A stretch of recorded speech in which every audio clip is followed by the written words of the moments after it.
I'm not gonna make this video long, but I did want to make it again because I like to make things when situations happen. Of course, I'm an empath and we love love.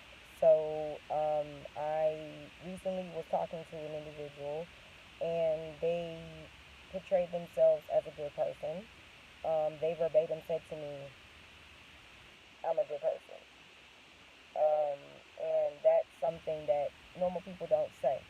So what I'm doing is I'm going to make this video, and the point of this video is to give people some tips and things you can do to prevent yourself from associating, dealing with the narcissist. It's a lot of little things that you can, if you notice them in the beginning before you get too emotionally invested, it works out better for you because the deeper and more emotionally and the longer time you spend, this person seems like Prince Charming, Queen Charming, and they're not.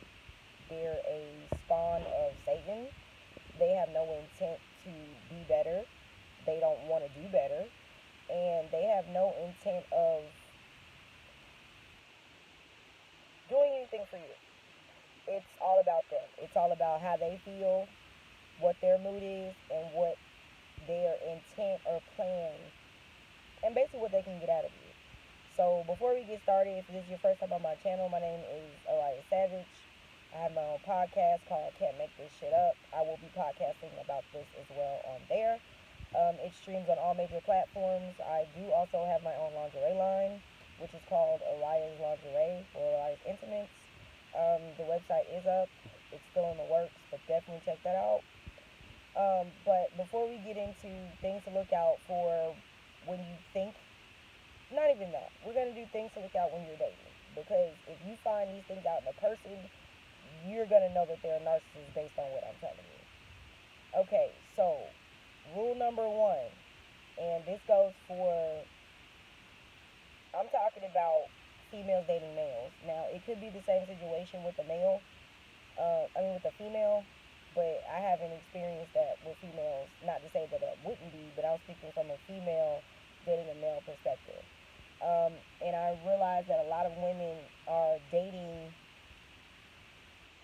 narcissists and don't realize till after. Um, and it's hurtful. And all day I've been crying and I've been going through a lot of shit emotionally. But what I don't want to happen to y'all is like what happened to me. Um, I don't want you to get anxiety. I don't want you to get weird habits like picking your face. Um, I don't want a lot of things going down with you all because it's not fair. And when you don't treat yourself well, you suffer. And the narcissist will teach you that. They're actually a great example of learning that. They're a great example of learning that when you aren't good to self and you're not good to others, the outcome is negative. So if you treat yourself like shit, you're going to attract people who treat themselves like shit. Inevitably, that's energy, and it's going to make an even bigger shit then.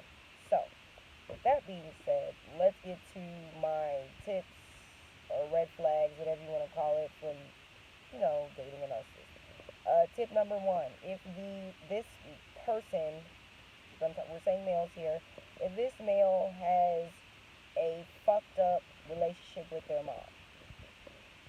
And let's be clear, there are always situations where family members, personality traits, characteristics, lifestyles will be a plethora of reasons as to why some people in your family wouldn't get along.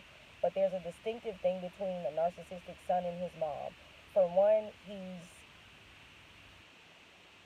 very much dependent on her emotionally. Meaning that if something happens, his first go-to is, I'm going to call my mom. And they will present their mom as the best woman in the world. They will present their mom as never doing anything fucked up. And as you continue to deal with them, you will realize that that's all a lie. And that's how they bait you in. They try to kind of create this world that's perfect. And it's not. It's a fantasy world that they create. And the thing is, they're liars. So when you first meet a guy and he starts to tell you about his family, if he does, because some narcissists, as you know, won't disclose little to no information. But if they do take that leap or fake leap of trying to bond or what they think is bonding, they're going to either talk really, really bad about their mom, or they're going to put their mom on a pedestal. And we're going to talk about putting them on a pedestal. Now, if they put their mom on a pedestal, as the relationship goes on, you're going to see that everything that they said and set up about them and their mom isn't true. Meaning that they're not as close as he tried to make it seem. She's really hasn't been a good mom, i.e., that's why he's the way he is. And you'll start to see that there's a toxic codependency relationship. A lot of times they'll argue with their mom, or they'll be really disrespectful with their mom, or they'll just take all their mom's shit and then kind of blow up in one moment, or may not say anything at all and they may just take it out on their partner. A lot of times men that have toxic relationships with their moms, they go out looking for their mom in females. And the thing about a person when they are a narcissist and they're looking for a mate, they are attracted to things that they're comfortable with and used to dealing with so that they can maneuver better. So if someone is like their mom, they know kind of what to do and how to do it and kind of how to play with the person. But the problem with that is that these women are not their moms, and that's problematic, because to admire your mom and have her as a good example is one thing, but to look for her in other women, that's not realistic. And then most of the time, a man is looking for his mom because of abandonment issues, meaning mom wasn't around like she should have been. This particular person, they were a latchkey kid, they were the oldest, and this is a common thing that I'm seeing with narcissistic men. A lot of times the mom will put male or fatherly responsibility onto them, and they'll do it because they have to, but over time it makes them angry.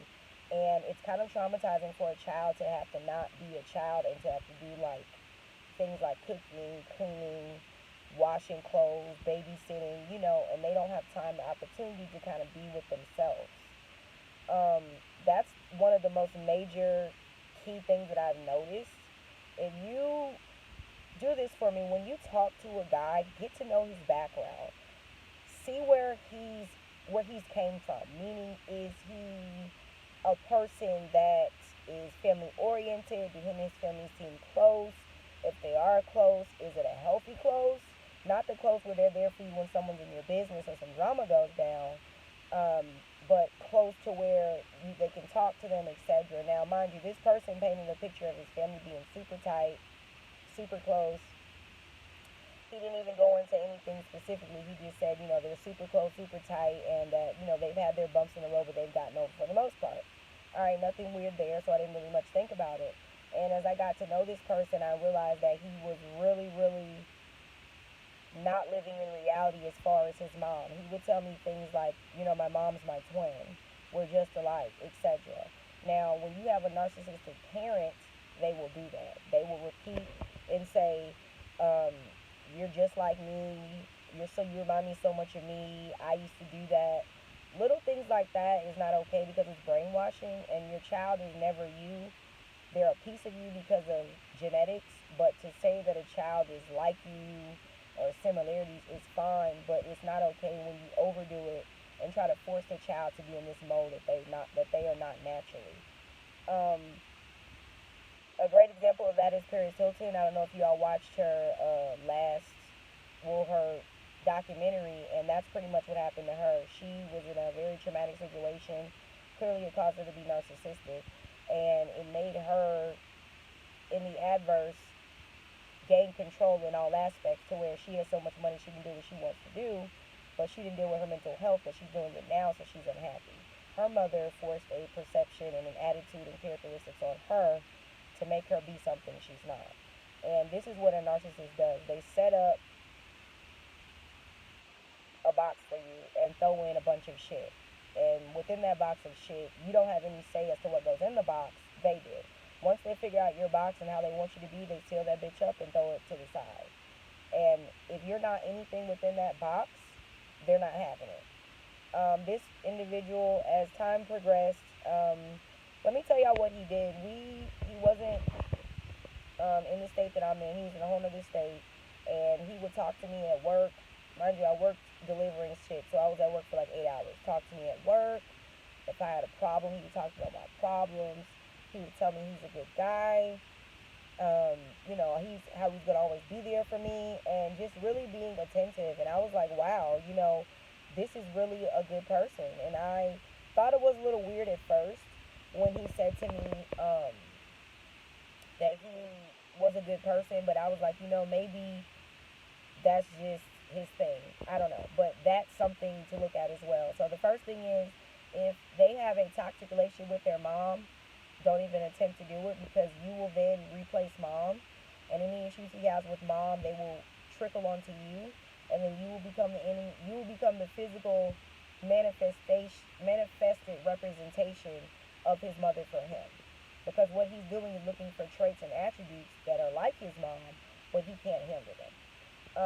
A mom is nurturing, a mom is caring, a mom, tells you to get on your shit, etc. I'm a very self-determined person, self-driven person. I have goals, morals, and things I set for myself like anybody else. So anybody that I'm around, I demand the same. And if you're not going to be on that, I would prefer for you to leave. I would never make you leave, but I will either exit or prefer, that individual to leave. Um, but, so yeah, the mom thing is very toxic. If they're toxically connected, stop fucking with them. Number two, if a person tells you that they're a nice person repeatedly and keeps having to reiterate that, that's a problem. Number three, playing victim. If the person has a bad history of dating, and let's be clear, because I got a fucked up. Let me go ahead. Alright, let's be clear. I got a fucked up dating history, and my dating history is due to me being an empath and me attracting narcissists. And yes, I have a toxic relationship with my mother, but I'm an empath and she's a narcissist and she narcissistically abused me. So, if it's vice versa, if a man is dating a woman with a toxic relationship with their mother, peep it and see how it is. Is this person a narcissist or an empath? And even with that, you probably still shouldn't deal with them, and that's why I'm not dating right now.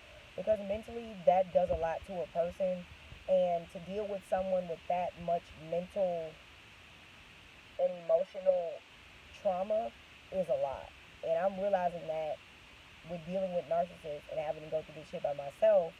So I would advise for a male, if you're dealing with a female and she has female issues, even if she's not a narcissist, I would just say tread lightly and try to see where it goes, and just stick around and see if you can deal with it, because there are some men who are equipped for that, who have had great examples of strong men, strong women, good, foundation, and that if they really like you and fuck with you, they're going to want to try to help you mentally and emotionally, and that's awesome.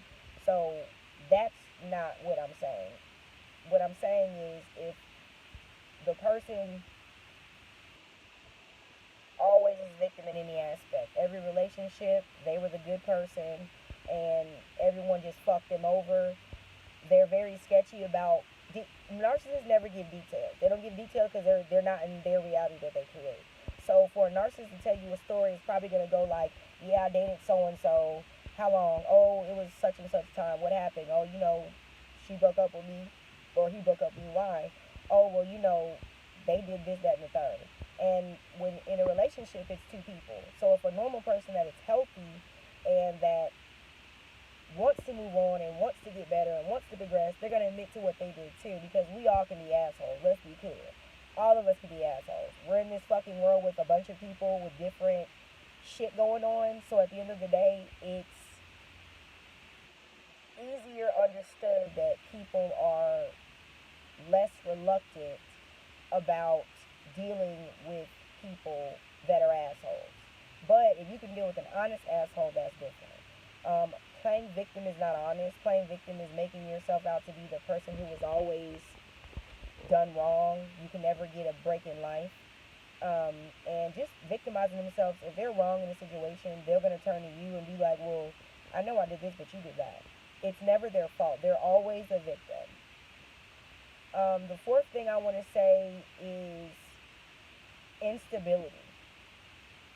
Meaning that if you meet somebody and they don't have a steady income, steady place to stay, a car, business, anything going on about themselves, please stop. Because at the end of the day, this is another sign that someone, somewhere in their life, they're fucking up and they're not able to get it together.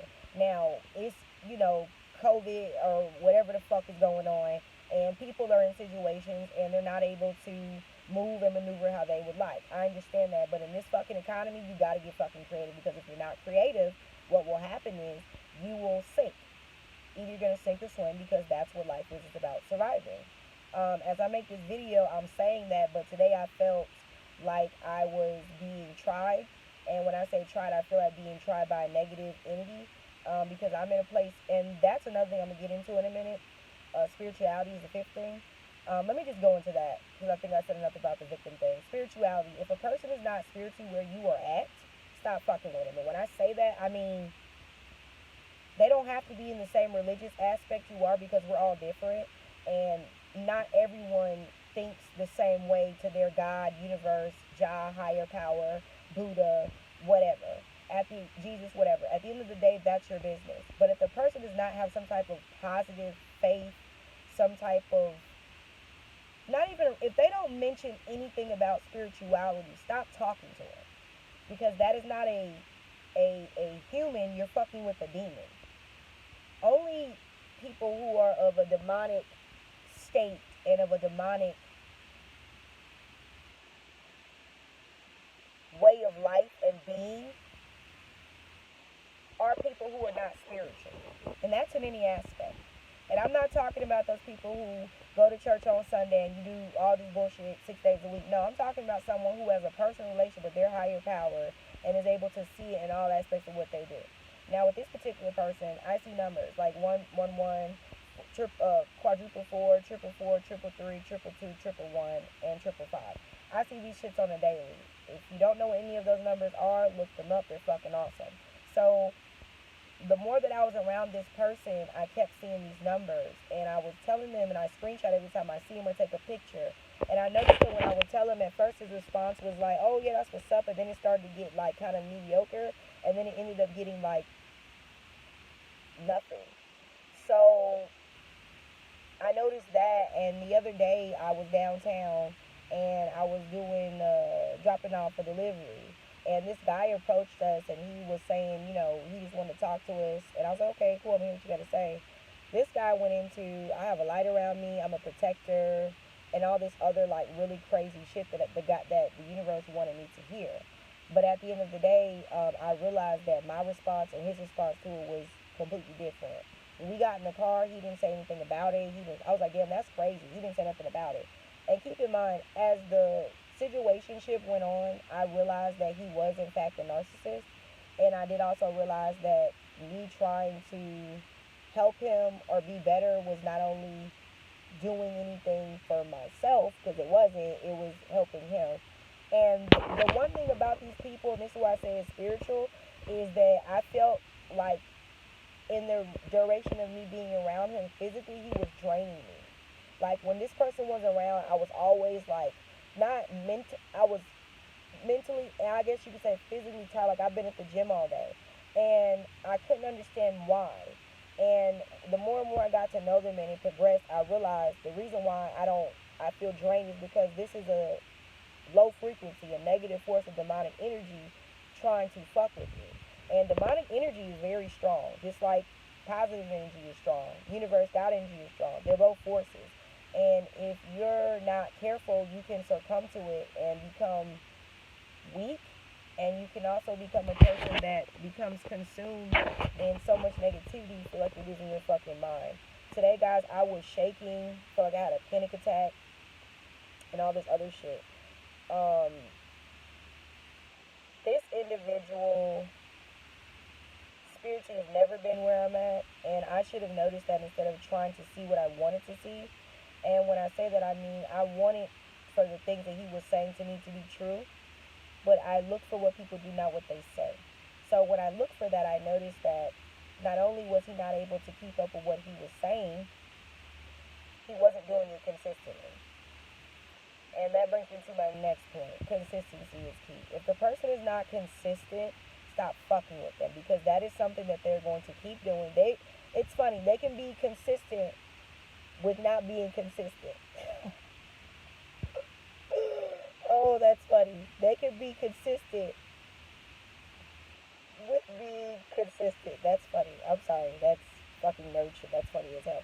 But yeah, they're really persistent and consistent with not doing what they keeping up what they say they're going to do. Meaning they may start off being really nice. Like this person was folding my clothes, washing my laundry, getting stuff for me from the car, doing like husband shit. So in my mind, I'm like, you know what? I'm gonna do what I can do because he is helping me, and he's doing what he can do with what he has. But that's the trick, because a real man would never sit up in a bitch's shit. A real man would never let a female do shit for them. They'll get it out the mud and play like they got it before anything. So it's crazy that this individual really thought that I wasn't gonna see them being inconsistent. And if I jump around a little bit, y'all, I am kind of high.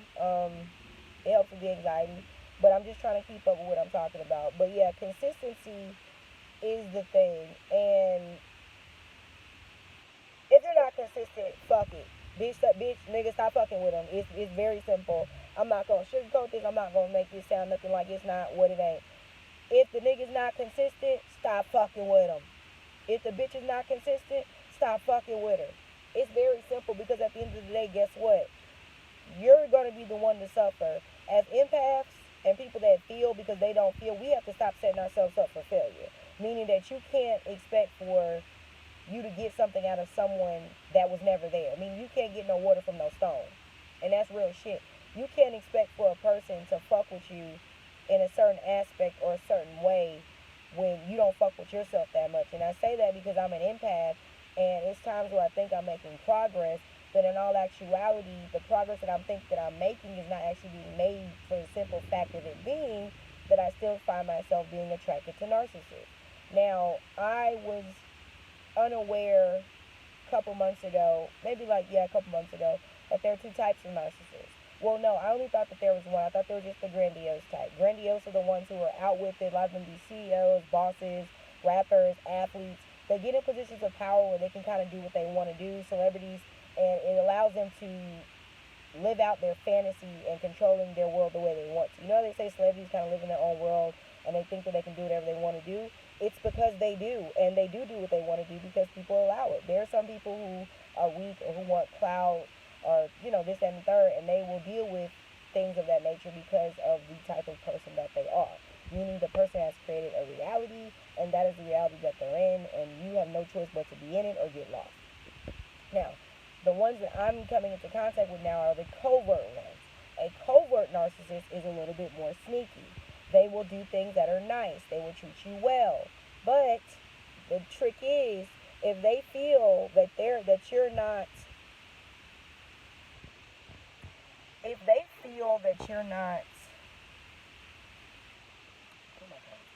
if they feel that you're not acknowledging what they're doing, you're not kissing their ass about what they're doing or making it a big deal, they're going to punish you. And this particular person likes to punish me with silence. It would be a situation where we'd be riding for hours and he'd get quiet and I'd be like, what's up? Oh, I'm just in my head. No, you're not in your head. You're being a bitch. What you're doing is you're trying to scheme and scam on how you're going to get out of whatever fuck you got yourself into and how you're going to make up or make it look better than what happened before. Now, I have the problem where I don't get the narcissists who are the ones who, after they fuck you over, they want to bother you. I guess because me as a person, I'm pretty explosive, and they know if they keep pushing, I'll push back.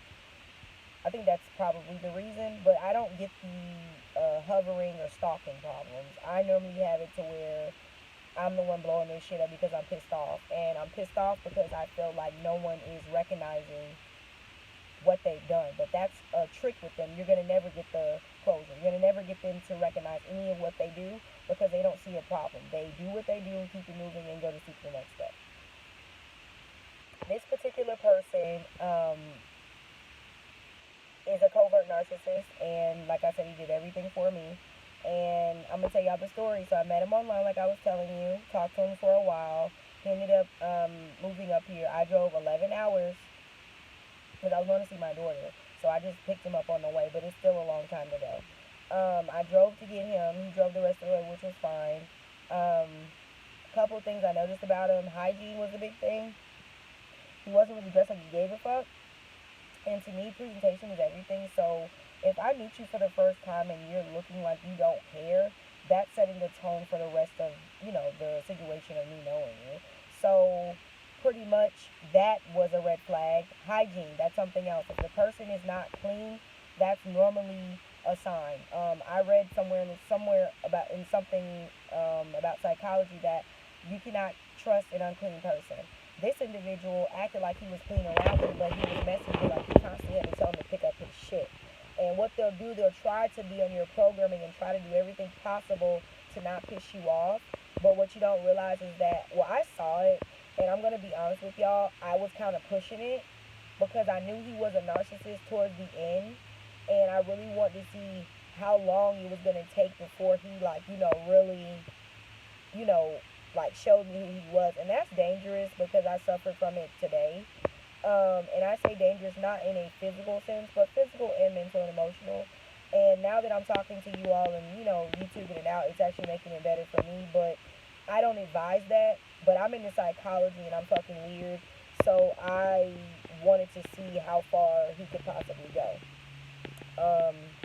This person went so far as to holding everything in and left me. Now, when I say left me, now let's stop.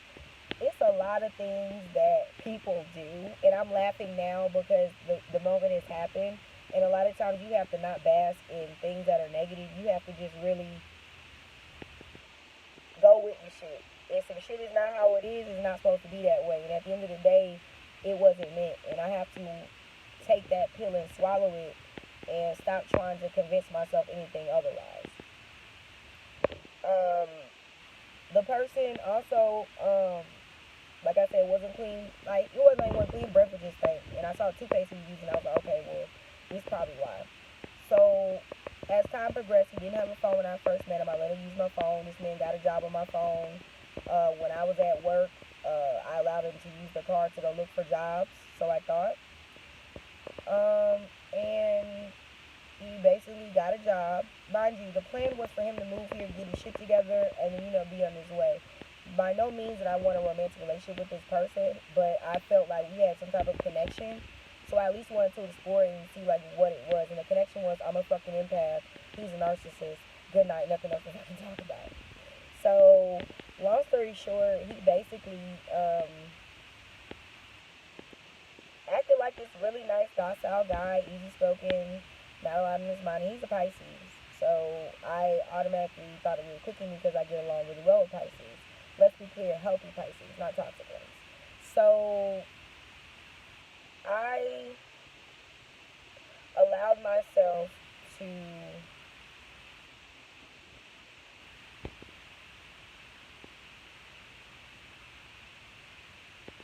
be manipulated by a lot of similarities that seem to be similar, but I realized that I was giving him more info and he was able to kind of attach to that and kind of pick out what he wanted to latch onto. That's another thing. The whole best friend bit. When you meet